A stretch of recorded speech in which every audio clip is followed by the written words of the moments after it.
Teruslah melakukan hal yang baik, walaupun itu terasa sulit.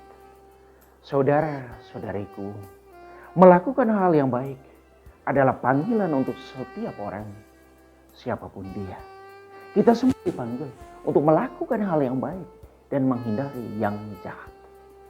Orang yang beriman dituntut lebih untuk melakukan hal yang baik kapan dan di mana saja dia berada. Lakukanlah hal yang baik. Entah itu dilihat orang atau tidak, dipuji orang atau tidak. Lakukanlah itu selalu dalam ketulusan. Hal baik itu berhubungan langsung dengan kebenaran, keadilan, dan kedamaian dalam hidup setiap hari. Ia membawa sukacita untuk orang-orang yang melakukannya. Kalau mau damai dalam hidup, lakukanlah hal-hal yang baik. Kadang dalam melakukan hal yang baik, kita berhadapan dengan pelbagai kesulitan. Misalnya kebaikan yang kita lakukan tidak dihargai. Kita dicemoohkan, dicibiri, atau dikomentari secara negatif. Di saat kita mengalami kesulitan, persis di saat yang sama itu, kebaikan yang kita miliki dimurnikan. Ia diuji.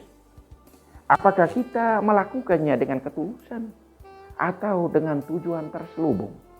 Apakah kita aslinya memang memiliki karakter yang baik?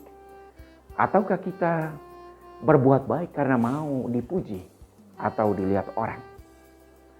Kalau berbuat baik itu adalah karakter kita, maka berusahalah selalu untuk melakukannya walaupun itu terasa sulit. Ingat, kebaikan yang kita miliki selalu dimurnikan dalam tantangan dan kesulitan. Kita menerima ganjarannya bisa jadi dari orang yang sama, tetapi umumnya dari orang lain yang sama sekali kita tidak kenal. Kebaikan itu selalu menggandakan dirinya dengan caranya sendiri. Ajakan moral dan iman untuk kita, lakukanlah kebaikan dengan ketulusan sejauh kita sanggup dalam kehidupan kita setiap hari. Salomo memberi kesaksian. Dalam Kebijaksanaan bab 12 ayat 13 sampai 19. Ia menggambarkan Allah yang sangat meneguhkan, yang sangat menguatkan dan menginspirasi orang untuk senantiasa berjuang supaya dekat dengannya. Apabila mereka berdosa, kau beri mereka kesempatan untuk bertobat. Salomo menggambarkan Allah dengan cara yang sangat meneguhkan. Pertama, Allah memelihara segala sesuatu. Ia memelihara semua orang tanpa kecuali. Orang yang selalu bersama Allah, walaupun langit runtuh dan bumi bergoyang sekalipun, mereka tidak goyah karena Tuhan bersamanya. Allah selalu memeliharanya. Akan tetapi tidak semua orang merasakan pemeliharaan Tuhan. Alasannya karena mereka diliputi dosa. Dosalah yang membuat Tuhan tidak mendapat tempat dalam diri kita. Yang kedua, Allah menghukum dengan adil, dengan belas kasih dan murah hati. Untuk menghindari hukuman Allah, datanglah selalu kepadanya dan memohon ampun untuk segala dosa yang telah kita lakukan. Allah lebih melihat hati kita, bukan omongan kita. Hati yang bersih adalah tempat Allah bersemayam. Yang ketiga, Allah mempermalukan orang yang menentangnya. Hukuman Allah atas segala pelanggaran yang kita lakukan tidak ditunda. Di saat kita melakukan dosa, di saat itu juga hukumannya terjadi.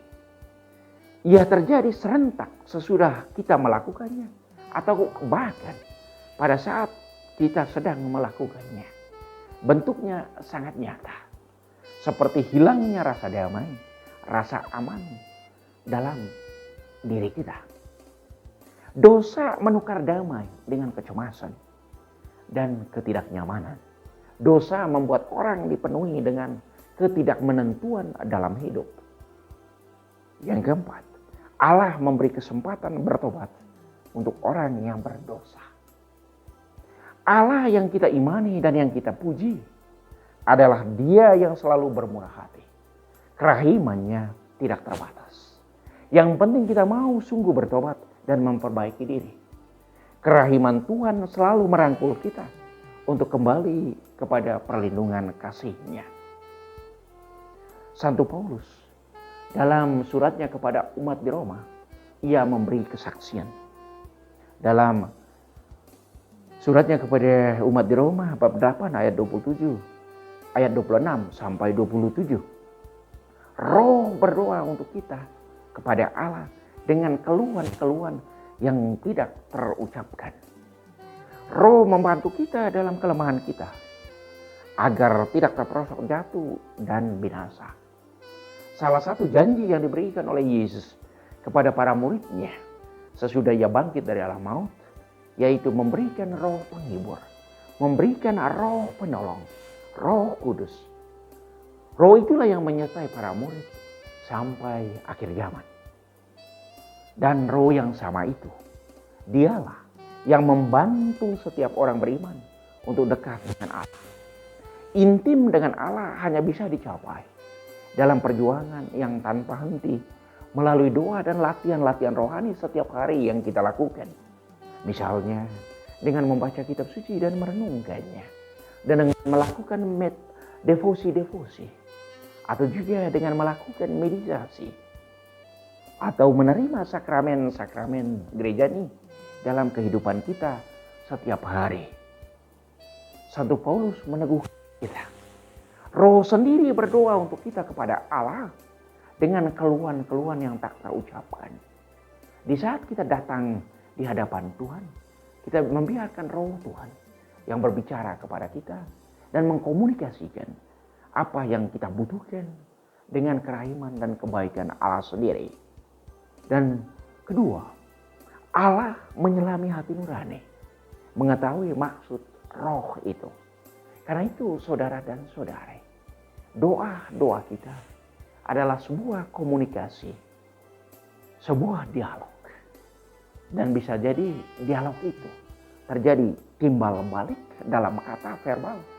Tetapi kadang juga itu terjadi timbal balik dalam komunikasi batin. Roh Allah membantu kita untuk semakin baik dan semakin dekat dengan Allah.